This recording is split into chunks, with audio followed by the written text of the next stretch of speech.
Halo pemirsa iNews TV Pontianak, kembali lagi bersama saya Pit Meka Murep dalam iNews Kalbar Talk Show. Senang sekali kita dapat bertemu kembali dalam iNews Kalbar Talk Show. Pada kesempatan kali ini, kita akan membicarakan mengenai tahapan-tahapan pemilihan kepala daerah di Kota Pontianak. Pada kesempatan kali ini, kita kedatangan tamu yang sangat spesial dari Komisioner KPU Kota Pontianak, Bapak Abdul Haris. Selamat datang Bapak di iNews TV Pontianak. Untuk tahapan yang pertama memang kita sudah laksanakan beberapa tahapan ya Pak. Untuk kesempatan kali ini memang ada beberapa tahapan pilkada yang masih belum dilaksanakan. Kira-kira apa aja Pak? Ya, seperti yang euforia publik hari ini terjadi ya, bahwa memang saat ini berkaitan dengan penyelenggaraan pilkada itu telah memasuki tahapan kampanye. Tahapan kampanye ini ya tahapan di mana masing-masing paslon itu melakukan aktivitas-aktivitas untuk meyakinkan pemilih, baik melalui pertemuan terbatas, rapat umum, kemudian iklan di media cetak, elektronik, penyebaran bahan kampanye, pemasangan alat peraga kampanye. Dan masa kampanye ini akan berakhir hari Sabtu lusa, tanggal 23 November tahun 2024. Tentu setelah proses tahapan kampanye ini berakhir, tahapan pilkada akan memasuki masa tenang yang akan berlangsung selama 3 hari, 24, 25, dan 26. Sampai akhirnya nanti kita akan memasuki tahapan puncak dari proses penyelenggaraan pilkada ini di Rabu 27 November tahun 2024. Secara serentak se-Indonesia kita akan memilih kepala daerah. Setelah itu proses penghitungan dan rekapitulasi suara dimulai dari level kecamatan, level kota, kabupaten, level provinsi. Kita sudah melaksanakan debat pamungkas ya, debat publik pamungkas pada tanggal 19 November 2024 di Pontianak Convention Center. Bagaimana menurut Bapak mengenai debat publik pamungkas yang sudah dilaksanakan? Yang pasti tentu kami KPU Kota Pontianak sebagai lembaga yang memfasilitasi kampanye melalui debat publik pamungkas calon wali kota dan wakil wali kota Pontianak tahun 2024 telah menyelenggarakan debat sebagaimana sudah disaksikan oleh para pemirsa dimanapun berada, khususnya masyarakat Kota Pontianak. Dan saya patut bersyukur bahwa pelaksanaan debat pamungkas kemarin masing-masing paslon menampilkan performa yang luar biasa, dan itu terlihat dari antusiasme publik. Jadi para pendukung, para undangan, para masyarakat Kota Pontianak yang menyaksikan debat publik tersebut, saya lihat memang ada antusias yang luar biasa terhadap pendalaman visi misi yang dilakukan pada saat pelaksanaan debat pamungkas kemarin. Mengenai debat pamungkasnya kemarin, ada berapa subtema sih kira-kira Pak yang kemarin dibahas? Berkaitan dengan subtema di debat publik pamungkas kemarin ada 3 subtema, dan memang 3 subtema ini, pertama lingkungan, kemudian infrastruktur, dan yang ketiga inovasi teknologi dalam kebijakan pemerintah.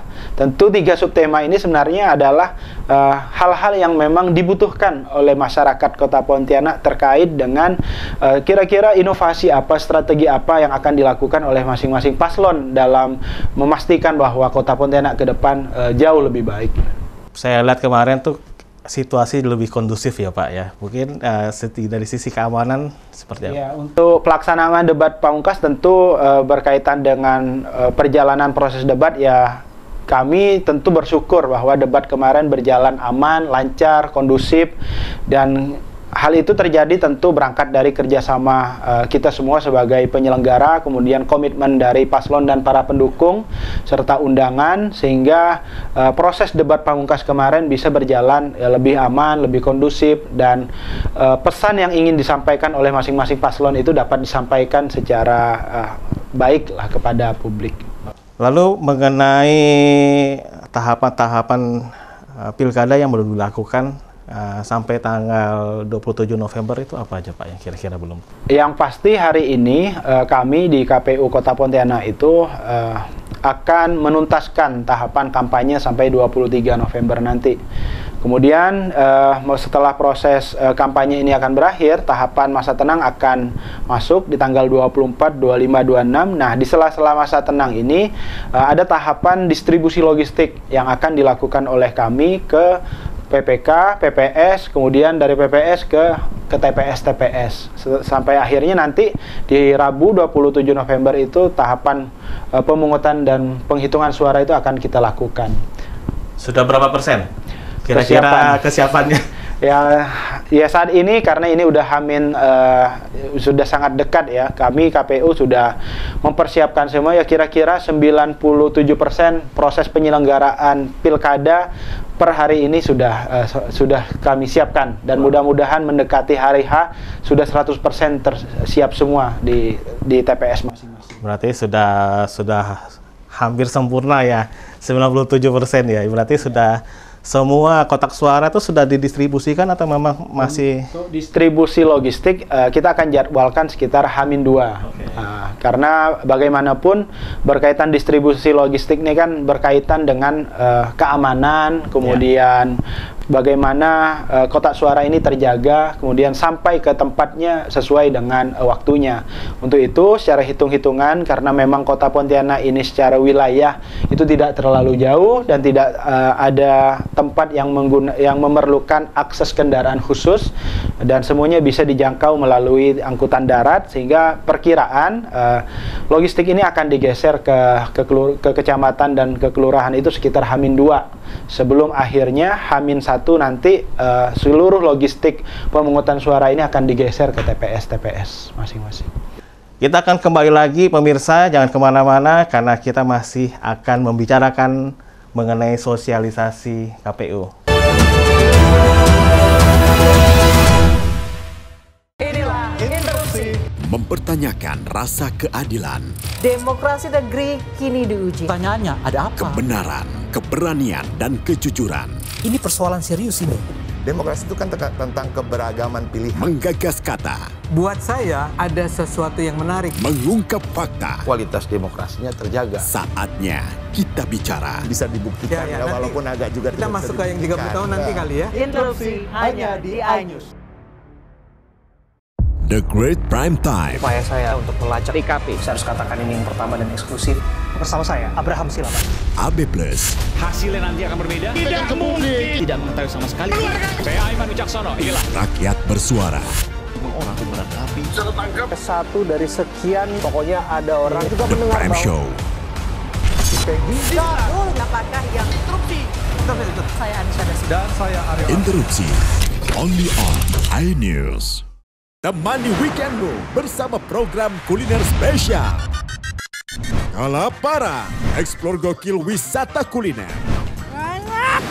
Tempat makan yang jarang terekspos.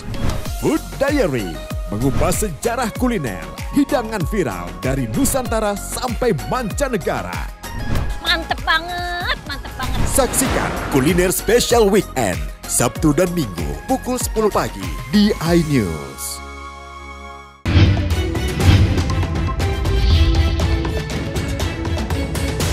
Kawal Pilkada 2024, Senin sampai Jumat pukul 12:30 siang, live di iNews. bagaimana kemudian peta politik ke depan. Berhentikan dia, karena saya ngomong. Saya Aiman Wicaksono, inilah Rakyat Bersuara. Ungkap tuntas berbagai permasalahan terkini. Tidak boleh ada kotak kosong. Tidak ada masalah. Itu menurut saya hal yang biasa. Dimunculkan lagi orang-orang yang bermutu. Bahwa Anies ini akan Rakyat Bersuara, Selasa pukul 7 malam, live di iNews. Pilkada di semua program berita iNews. Saya Abraham Silaban, Anda menyaksikan The Prime Show. Investigasi eksklusif. Omnibus Law Undang-Undang Cipta Kerja mengakibatkan PHK di mana-mana. Mengupas isu-isu terhangat. Ini apa? Hakim MK? Silakan diselesaikan, Mas Saya Pipin. dikasih kesempatan ke Fritsen, Kak. Sebuah tanya akan dijawab dengan tuntas dan berkelas. Ada kejanggalan bagi saya dari pihak-pihak wasit yang tidak menguntungkan buat kita. The Prime Show. Setiap Rabu pukul 8 malam. Inilah Interupsi. Mempertanyakan rasa keadilan, Demokrasi negeri kini diuji. Pertanyaannya, ada apa? kebenaran, keberanian, dan kejujuran. Ini persoalan serius ini. Demokrasi itu kan tentang keberagaman pilihan. Menggagas kata, Buat saya ada sesuatu yang menarik. mengungkap fakta. Kualitas demokrasinya terjaga. Saatnya kita bicara. Bisa dibuktikan ya, walaupun agak juga kita masuk ke yang 30 tahun nanti kali ya. Interupsi hanya di iNews. The Great Prime Time. Upaya saya untuk melacak TKP. Saya harus katakan ini yang pertama dan eksklusif. Bersama saya, Abraham Silaban. AB Plus. Hasilnya nanti akan berbeda. Tidak mungkin. Tidak mengetahui sama sekali. Saya Aiman Wicaksono. Inilah Rakyat bersuara. Orang berapi. Satu dari sekian, pokoknya ada orang juga The Prime Show. Apakah yang interupsi? Saya Anissa Dasik. Dan saya Aryo. Interupsi. Only on iNews. Temani weekendmu bersama program kuliner spesial. Kalaparan, eksplor gokil wisata kuliner. Tempat makan yang jarang terekspos. Food Diary, mengupas sejarah kuliner, hidangan viral dari Nusantara sampai mancanegara. Mantep banget, mantep banget. Saksikan Kuliner Spesial Weekend, Sabtu dan Minggu, pukul 10 pagi di iNews.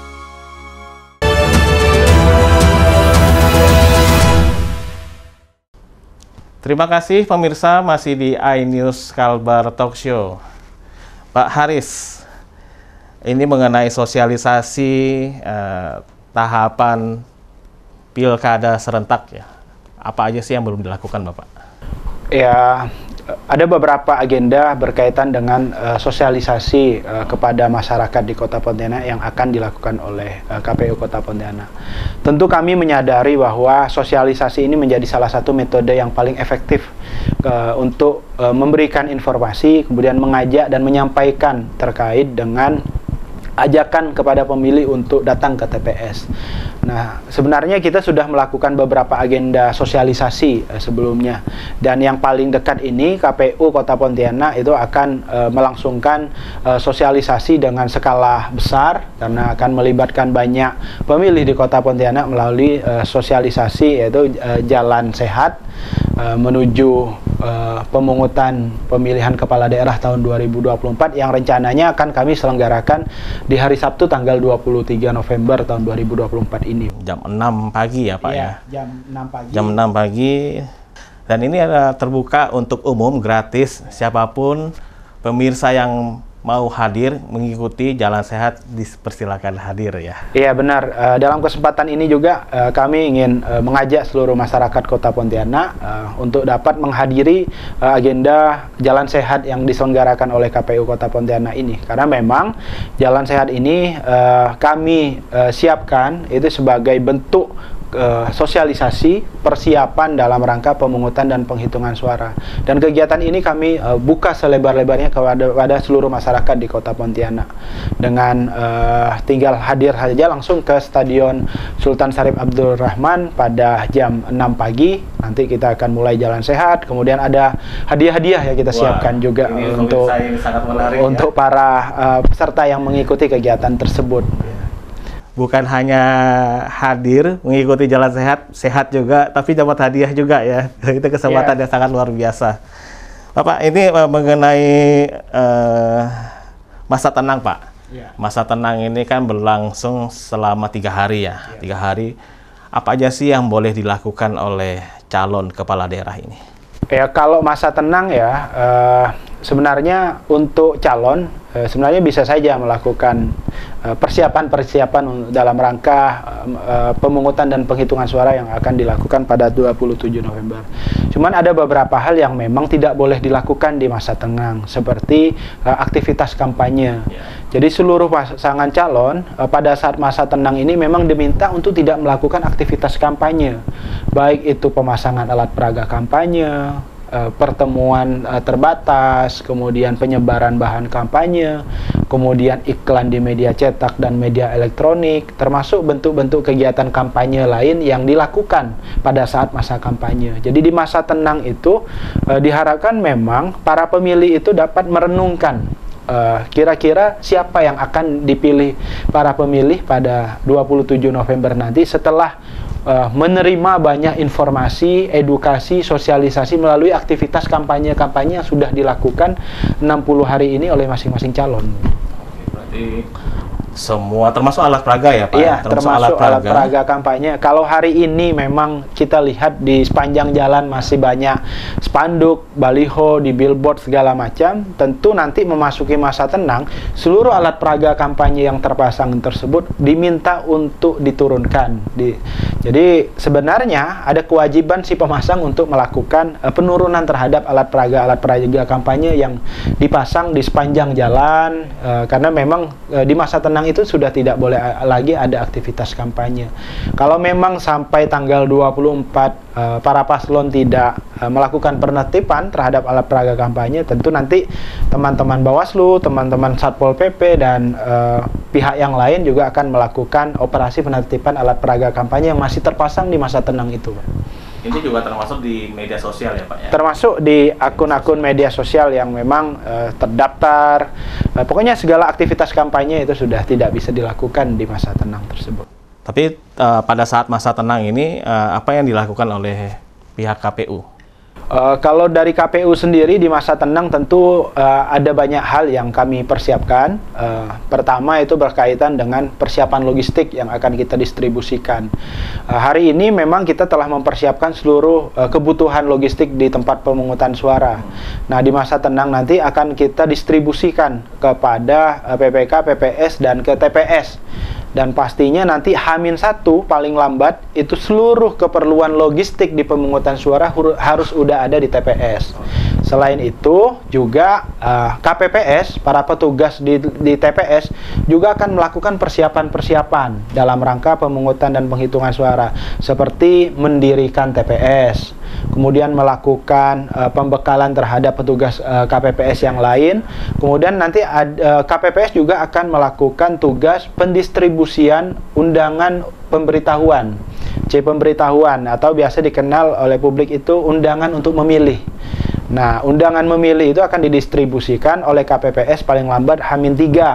Jadi para masyarakat nanti sebelum menentukan hak pilihnya di hari Rabu akan diberikan terlebih dahulu pemberitahuan dari petugas KPPS yang akan datang ke rumahnya masing-masing untuk mendistribusikan pemberitahuan atau undangan memilih tersebut.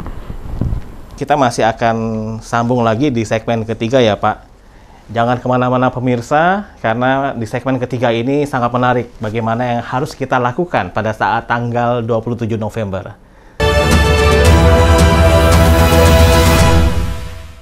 Saya Abraham Silaban, Anda menyaksikan The Prime Show. Investigasi eksklusif. Omnibus Law Undang-Undang Cipta Kerja mengakibatkan PHK di mana-mana. Mengupas isu-isu terhangat. Ini apa? Hakim MK? Silakan diselesaikan, Mas Pipin. Saya kasih kesempatan ke Fritsen, kah? Semua tanya akan dijawab dengan tuntas dan berkelas. Ada kejanggalan bagi saya dari pihak-pihak wasit yang tidak menguntungkan buat kita. The Prime Show. Setiap Rabu pukul 8 malam. Inilah Interupsi. Mempertanyakan rasa keadilan. Demokrasi negeri kini diuji. Pertanyaannya, ada apa? Kebenaran, keberanian, dan kejujuran. Ini persoalan serius ini. Demokrasi itu kan tentang keberagaman pilihan. Menggagas kata. Buat saya ada sesuatu yang menarik. Mengungkap fakta. Kualitas demokrasinya terjaga. Saatnya kita bicara. Bisa dibuktikan ya, walaupun agak juga kita masuk ke yang 30 tahun nanti kali ya. Interupsi hanya di iNews. The Great Prime Time. Upaya saya untuk melacak TKP. Saya harus katakan ini yang pertama dan eksklusif. Bersama saya, Abraham Silaban. AB+. Hasilnya nanti akan berbeda. Tidak mungkin. Tidak mengetahui sama sekali. Saya Aiman Wicaksono. Inilah Rakyat bersuara. Orang kobaran api. Satu dari sekian, pokoknya ada orang juga The Prime Show. Apakah yang interupsi? Saya Anissa Dasya. Dan saya Aryo. Interupsi. Only on iNews. Temani weekendmu bersama program kuliner spesial. Kalaparan, eksplor gokil wisata kuliner. Tempat makan yang jarang terekspos. Food Diary, mengupas sejarah kuliner, hidangan viral dari Nusantara sampai mancanegara. Mantep banget, mantep banget. Saksikan Kuliner Special Weekend Sabtu dan Minggu pukul 10 pagi di iNews.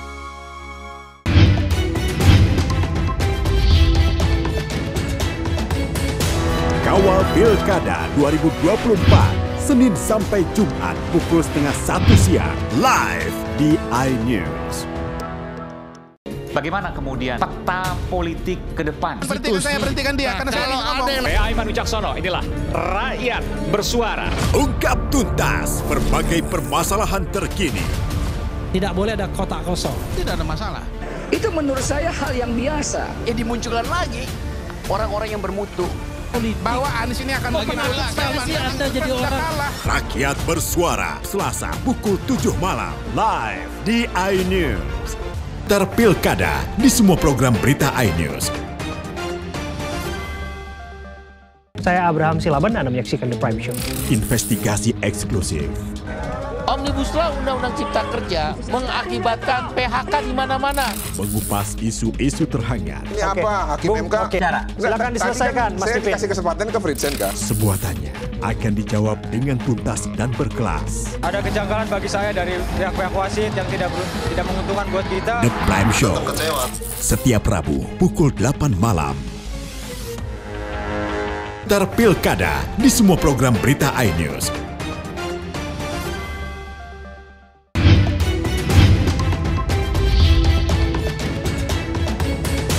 Kawal Pilkada 2024, Senin sampai Jumat pukul 12:30 siang, live di iNews.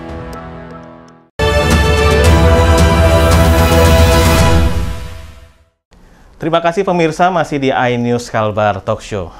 Pak Haris, pada tanggal 27 November yang kita nanti-nantikan ini ya, kira-kira apa sih yang harus dilakukan oleh pemilih ya? Mungkin apa saja yang harus dipersiapkan oleh pemilih untuk hadir di TPS? Ya, kalau di hari pemungutan suara, tentu para pemilih ini kan punya hak untuk menggunakan hak pilihnya. Nah, petugas KPPS kami itu akan mulai membuka TPS dimulai jam 7 sampai jam 13 untuk pemungutan suara. Di jam 13 sampai selesai itu akan dilakukan penghitungan suara. Jadi para pemilih dimanapun berada, ketika akan menggunakan hak pilihnya di antara jam 7 sampai jam 1, sebelum datang ke TPS, pastikan membawa C pemberitahuan atau undangan memilih tersebut disertai identitas kependudukan dalam bentuk KTP. Jadi nanti C pemberitahuan dan KTP ini diserahkan kepada petugas KPPS yang bertugas, kemudian dipersilakan untuk duduk dan nanti akan diberikan 2 jenis surat suara untuk pemilih Kota Pontianak, yaitu jenis pemilihan gubernur dan jenis pemilihan wali kota. Dan biasanya dalam proses pemungutan suara, pemilih itu ada tiga kategori pemilih. Pertama, kami sebutnya daftar pemilih tetap. Daftar pemilih tetap ini adalah pemilih yang memang berdasarkan identitas kependudukannya memang berasal dari lokasi TPS tersebut.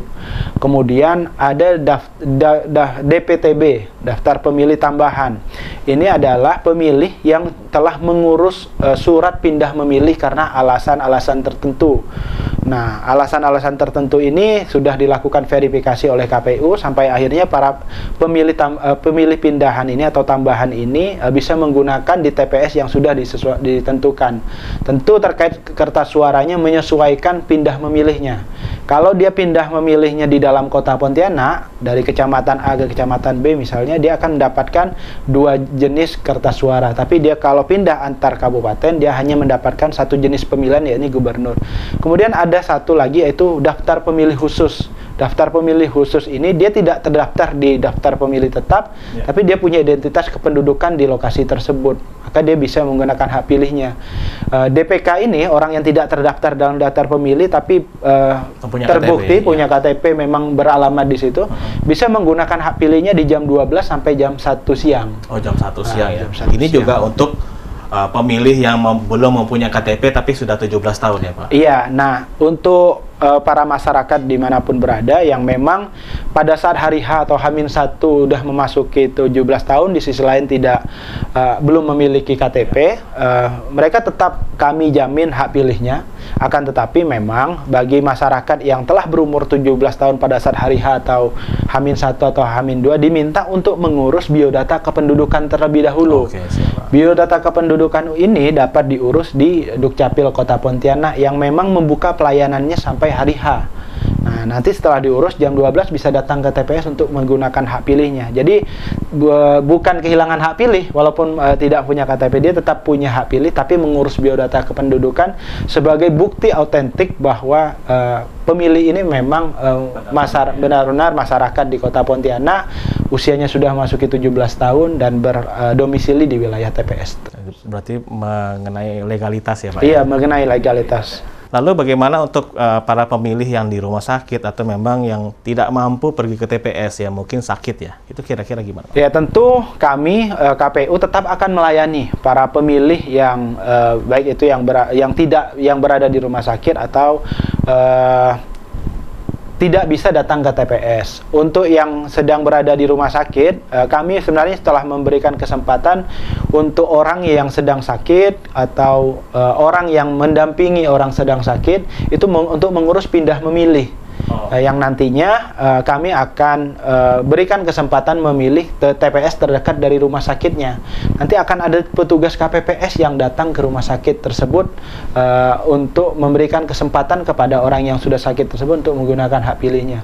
Begitu juga kepada pemilih yang berada di rumah tapi tidak bisa datang ke TPS. Itu masih dimungkinkan KPPS kami bersama saksi, bersama pengawas TPS untuk datang langsung ke rumahnya untuk memberikan kesempatan kepada orang yang tidak bisa datang ke TPS untuk menggunakan hak pilihnya karena alasan sakit yang tidak bisa dimungkinkan untuk berjalan ke TPS. Berarti pada saat hari H itu memang menghubungi RT setempat? Iya, menghubungi petugas KPPS, memberitahu bahwa memang ada pemilih yang memang karena alasan kesehatan segala macam tidak memungkinkan untuk datang ke TPS, sampai akhirnya nanti petugas KPPS kami yang akan datang ke rumah tersebut. Pak Haris yang mewakili dari KPU Kota Pontianak, apa sih harapannya untuk para pemilih ya? Tentu kami sebagai perwakilan dari KPU Kota Pontianak berharap kepada para pemilih di Kota Pontianak untuk dapat datang berbondong-bondong ke TPS pada Rabu 27 November tahun 2024 untuk menggunakan hak pilihnya. Karena bagaimanapun hak pilih yang digunakan oleh masyarakat Kota Pontianak ini akan menentukan masa depan Kota Pontianak ke depan. Hanya sebentar datang ke TPS menggunakan hak pilihnya, maka suara para pemilih tersebut sangat penting buat kemajuan Kota Pontianak kita tercinta. Oke, terima kasih Pak Haris. Begitu banyak informasi yang bisa kita dapatkan pemirsa. Tentukan pilihan pribadi, datang ke TPS tanggal 27 November 2024. Pastikan jangan golput, karena pilihanmu menentukan kepala daerah 5 tahun mendatang. Saya Pit Meka Murep, pamit undur diri dari hadapan Anda. Sampai jumpa.